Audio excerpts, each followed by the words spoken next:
അൽഹംദുലില്ലാഹ് വസ്സലാത്തു വസ്സലാമു അലാ റസൂലില്ലാഹ് വഅലാ ആലിഹി വഅസ്ഹാബിഹി വമൻ വാലാഹ് അമ്മാ ബഅദ്. സ്നേഹം നിറഞ്ഞ സഹോദരങ്ങളെ, വളരെ ലളിതമായി ഓരോരുത്തർക്കും അവനവൻ്റെ സക്കാത്ത് എങ്ങനെ സ്വയം കണക്ക് കൂട്ടാം എന്നതാണ് ഇന്ന് നമ്മൾ പരിചയപ്പെടുന്നത്.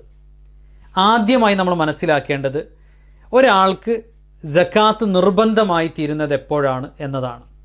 ഒരാളുടെ കൈവശം 595 ഗ്രാം വെള്ളിക്ക് തത്തുല്യമായ കറൻസിയോ കച്ചവട വസ്തുക്കളോ നിക്ഷേപങ്ങളോ ഉണ്ട് എങ്കിൽ, അതായത് ഏകദേശം 24,000 രൂപ അയാളുടെ കൈവശം നിസാബ് എത്തിയിട്ടുണ്ട്, സക്കാത്ത് ബാധകമാകാനുള്ള പരിധി എത്തിയിട്ടുണ്ട്. അതിന് ഒരു ഹിജ്റ വർഷക്കാലം പൂർത്തിയാകുന്ന സമയത്താണ് അതിൻ്റെ സക്കാത്ത് കാൽക്കുലേറ്റ് ചെയ്യേണ്ടത്. സ്വാഭാവികമായും ഒരാളുടെ കയ്യിലേക്ക് പല രൂപത്തിൽ പണം വരുന്നുണ്ടാകാം. സാലറി ഇനത്തിൽ ലഭിക്കുന്നത്, വാടക ഇനത്തിൽ ലഭിക്കുന്നത്, ലാഭവിഹിതമായി ലഭിക്കുന്നത്, തൻ്റെ കൈവശമുള്ള കച്ചവട വസ്തുക്കൾ, തൻ്റെ നിക്ഷേപങ്ങൾ, അതുപോലെ തന്നെ കിട്ടുമെന്നുറപ്പുള്ളതും കിട്ടാൻ സമയമെത്തിയതുമായ കടങ്ങൾ, ഇങ്ങനെ പല രൂപത്തിലുള്ള പണം ഒരാളുടെ കൈവശമുണ്ടാകാം. ഇവയുടെ സക്കാത്ത് എങ്ങനെയാണ് ഒരാൾ കാൽക്കുലേറ്റ് ചെയ്യേണ്ടത്? ഒരാളുടെ കൈവശം നിസാബ് ഉണ്ട് എങ്കിൽ അയാളുടെ കയ്യിൽ ഒരു സക്കാത്ത് പാത്രമുള്ളതായി നമ്മൾ സങ്കല്പിക്കുക. ഒരു ഹിജ്റ വർഷക്കാലം പൂർത്തിയാകുന്ന സമയത്താണല്ലോ അദ്ദേഹത്തിൻ്റെ സക്കാത്ത് കണക്ക് കൂട്ടേണ്ടത്. ആ ഒരു ഹിജ്റ വർഷക്കാലം പൂർത്തിയാകാൻ എടുക്കുന്ന സമയത്തിനിടയ്ക്ക് അദ്ദേഹത്തിൻ്റെ കയ്യിലേക്ക് പല രൂപത്തിൽ പണം വരുന്നുണ്ടാകാം. ആ പണമൊക്കെ ഈ സക്കാത്ത് പാത്രത്തിലാണ് വീഴുന്നത് എന്ന് സങ്കല്പിക്കുക. ഉദാഹരണത്തിന് സാലറി ഇനത്തിൽ വരുന്ന പണം, അത് നമ്മൾ ഈ പാത്രത്തിൽ നിക്ഷേപിക്കുന്നു. അദ്ദേഹത്തിന് വാടക ഇനത്തിൽ ലഭിക്കുന്നതായ പണം, അതും നമ്മൾ ഈ പാത്രത്തിൽ നിക്ഷേപിക്കുന്നു. വാടക ഇനം എന്ന് പറയുമ്പോൾ വാടകയ്ക്ക് നമ്മൾ കൊടുക്കുന്ന ബിൽഡിങ്ങുകൾക്കോ വാഹനങ്ങൾക്കോ ഒന്നും സക്കാത്ത് ബാധകമല്ല. അതിൽ നിന്ന് കിട്ടുന്ന വാടകയ്ക്ക് മാത്രമാണ് സക്കാത്ത് ബാധകമാകുന്നത്.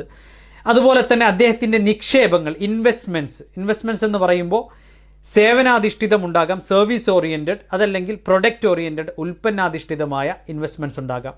രണ്ടാണെങ്കിലും അതിൻ്റെ അസറ്റുകൾക്ക് സക്കാത്ത് ബാധകമല്ല. ഉദാഹരണത്തിന് ഒരു ഫാക്ടറി ആണെങ്കിൽ ആ ഫാക്ടറിയുടെ ബിൽഡിങ്, അതിൻ്റെ മെഷീനറീസ്, അതിൻ്റെ സിസ്റ്റംസ്, ഇതിനൊന്നും സക്കാത്ത് ബാധകമല്ല.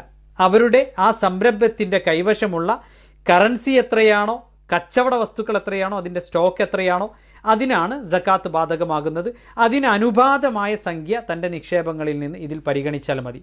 നമ്മൾ നിക്ഷേപിച്ചതിനേക്കാൾ ഒരുപക്ഷെ കൂടുതൽ ഇപ്പോൾ അവിടെ ഉണ്ടാകാം, ഒരുപക്ഷെ അതിനേക്കാൾ കുറവായിരിക്കാം അവിടെയുള്ളത്. അതറിയുന്നവർക്ക് ആ കണക്ക് പ്രകാരം ഇതിൽ പരിഗണിക്കുക. ഇനി അറിയാത്തവരെ സംബന്ധിച്ചിടത്തോളം മൊത്തം നിക്ഷേപത്തുക എത്രയാണോ അത് നമ്മൾ ഈ കണക്കിൽ പരിഗണിക്കുക. അതും ഈ പാത്രത്തിലുണ്ട് എന്ന് സങ്കല്പിക്കുക. അതുപോലെ തന്നെ തൻ്റെ കൈവശമുള്ള മുഴുവൻ കച്ചവട വസ്തുക്കളുടെയും വില, അതും ഈ പാത്രത്തിലുണ്ട് എന്ന് നമ്മൾ സങ്കല്പിക്കുക. അതുപോലെ നമുക്ക് കിട്ടുമെന്ന് ഉറപ്പുള്ളതും കിട്ടാൻ സമയമെത്തിയതുമായ കടങ്ങൾ, അതും നമ്മൾ ഈ പാത്രത്തിലുണ്ട് എന്ന് സങ്കല്പിക്കുക. അപ്പോൾ ഒരു ഹിജ്റ വർഷക്കാലം പൂർത്തിയാകാൻ എടുക്കുന്ന സമയത്തിനിടയ്ക്ക് ഇതുപോലെ ഏതെല്ലാം നിലക്ക് തൻ്റെ കയ്യിലേക്ക് പണം വരുന്നുണ്ടോ ആ പണമൊക്കെ ഈ പാത്രത്തിലുണ്ട്. അതുപോലെ തന്നെ ആ ഒരു ഹിജ്റ വർഷക്കാലത്തിനിടയ്ക്ക് തൻ്റെ കയ്യിൽ നിന്ന് പല കാര്യങ്ങൾക്കും പണം ചിലവായി പോകുന്നുണ്ട്. ദൈനംദിന ചെലവുകൾക്ക് വേണ്ടി, വീട്ടാവശ്യങ്ങൾക്ക് വേണ്ടി, യാത്രകൾക്ക് വേണ്ടി, അതുപോലെ തന്നെ മക്കൾക്ക് വേണ്ടി, ഇങ്ങനെ പല കാര്യങ്ങൾക്ക് വേണ്ടി ഒരാൾ ചെലവഴിക്കുന്ന ധനമൊക്കെ ഈ പാത്രത്തിന് പുറത്തേക്ക് പോകുകയും ചെയ്യുന്നു. ഒരു ഹിജ്റ വർഷക്കാലം പൂർത്തിയാകുന്ന സമയത്ത് തൻ്റെ കയ്യിൽ ഈ പറഞ്ഞ ഇനങ്ങളിലൊക്കെ കൈവശമുള്ളതിൽ നിന്ന് അവശേഷിക്കുന്നതെന്തോ അതിൻ്റെ 2.5% അദ്ദേഹം സക്കാത്തായി കൊടുക്കേണ്ടത്.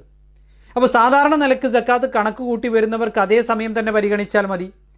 ഇനി ഒരു സക്കാത്ത് കാൽക്കുലേഷൻ ഡേറ്റ് ഇല്ലാത്തവരെ സംബന്ധിച്ചിടത്തോളം ഇന്ന് തന്നെ കണക്ക് കൂട്ടി നോക്കാം. അത് അവരുടെ എവറി ഇയർ സക്കാത്ത് കാൽക്കുലേഷൻ ഡേറ്റ് ആയിട്ട് അവർക്ക് പരിഗണിക്കാം. ഏതായാലും നമ്മൾ മനസ്സിലാക്കേണ്ടത്, സക്കാത്ത് കണക്ക് കൂട്ടേണ്ട തീയതി വരുമ്പോൾ ആ ദിവസം തൻ്റെ കൈവശമുള്ള മുഴുവൻ കറൻസി അത് നമ്മൾ കണക്ക് കൂട്ടുക. അതുപോലെ തന്നെ തൻ്റെ കൈവശമുള്ള മുഴുവൻ കച്ചവട വസ്തുക്കളുടെയും ആ കണക്ക് കൂട്ടുന്ന ദിവസത്തെ അതിൻ്റെ വില എത്രയാണോ അത് നമ്മൾ പരിഗണിക്കുക, അത് കണക്കിൽ ഉൾപ്പെടുത്തുക. അതുപോലെ തന്നെ തൻ്റെ നിക്ഷേപങ്ങളിൽ പിന്നെ ഞാൻ നേരത്തെ പറഞ്ഞു അസറ്റ്സ് ഒഴിവാക്കിക്കൊണ്ട് ബാക്കിയുള്ളത് എത്രയാണോ സംഖ്യ അത് നമ്മൾ ഈ കണക്കിൽ ഉൾപ്പെടുത്തുക.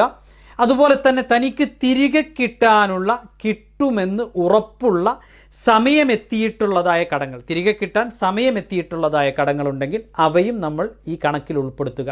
ടോട്ടൽ എത്രയാണ് എന്ന് നോക്കുക. അതിൻ്റെ 2.5% നമ്മൾ സക്കാത്തായി കൊടുക്കുക. 2.5% കണക്കാക്കാൻ ഏത് സംഖ്യയെയും 40 കൊണ്ട് നമ്മൾ ഹരിക്കുകയാണെങ്കിൽ വളരെ സിമ്പിളായി നമുക്ക് 2.5% കണ്ടെത്താനും സാധിക്കും. അപ്പോൾ അത് നമ്മൾ കൊടുത്തു കഴിഞ്ഞാൽ അടുത്ത വർഷം ഇതേ സമയം വരുമ്പോൾ നമ്മളുടെ സക്കാത്ത് വീണ്ടും നമ്മൾ കാൽക്കുലേറ്റ് ചെയ്താൽ മതി. ഇനി ഗോൾഡുമായി ബന്ധപ്പെട്ട സംഗതി അത് നമ്മളിവിടെ മനഃപൂർവ്വം പറയാതിരുന്നതാണ്. ഗോൾഡ് ഒരാളുടെ കൈവശം നിസാബ് എത്തുന്നുണ്ടെങ്കിൽ അതും ഇതുപോലെ അതിൻ്റെ 2.5% തന്നെയാണ് സക്കാത്ത് കണക്കാക്കിക്കൊണ്ട് നൽകേണ്ടത്. ഇതാണ് ഏറ്റവും സിമ്പിളായി സക്കാത്ത് നൽകാനുള്ളതായ രീതി എന്ന് പറയുന്നത്. സ്വാഭാവികമായും അദ്ദേഹത്തിൻ്റെ ചിലവുകൾ അതിൽ നിന്ന് പോയിട്ടുണ്ടാകും. അദ്ദേഹത്തിൻ്റെ കയ്യിലേക്ക് വന്നതായ ധനങ്ങളിൽ ഒരു വർഷം എത്തിയ മുഴുവൻ ധനങ്ങളും അവിടെ അദ്ദേഹത്തിൻ്റെ കയ്യിൽ അവശേഷിക്കുന്നും ഉണ്ടാകും. ഇതാണ് സക്കാത്ത് കാൽക്കുലേറ്റ് ചെയ്യാനുള്ള, കണക്ക് കൂട്ടാനുള്ള ഏറ്റവും സിമ്പിളായ മെത്തേഡ്. ഇനി വളരെ ഹ്രസ്വമായൊരു വീഡിയോയിൽ അത് വിശദീകരിക്കാൻ വേണ്ടി ശ്രമിച്ചതാണ്. ഒരുപാട് സംശയങ്ങളുള്ള കാര്യങ്ങളുണ്ടാകും. www.fiqhusunna.com നിങ്ങൾ പ്രവേശിച്ച് അതിൽ സക്കാത്ത് എന്ന ടാബ് ക്ലിക്ക് ചെയ്താൽ ഒരുപാട് സംശയങ്ങൾ, ഈ വിഷയങ്ങളുടെയൊക്കെ വിശദമായ വിശദീകരണം അവിടെ ലഭ്യമാണ്. സക്കാത്ത് ഏറ്റവും എളുപ്പത്തിൽ എങ്ങനെ കണക്ക് കൂട്ടാം എന്ന വിഷയത്തിൽ തന്നെ ഒരു ലേഖനം അവിടെ നിങ്ങൾക്കുണ്ട്, അത് പരിശോധിക്കാവുന്നതാണ്. അല്ലാഹു സുബ്ഹാനഹു വ തആല തൗഫീഖ് നൽകുമാറാകട്ടെ. വസല്ലല്ലാഹു അലാ നബിയിന മുഹമ്മദ് വഅലാ ആലിഹി വസഹ്ബിഹി വസല്ലം.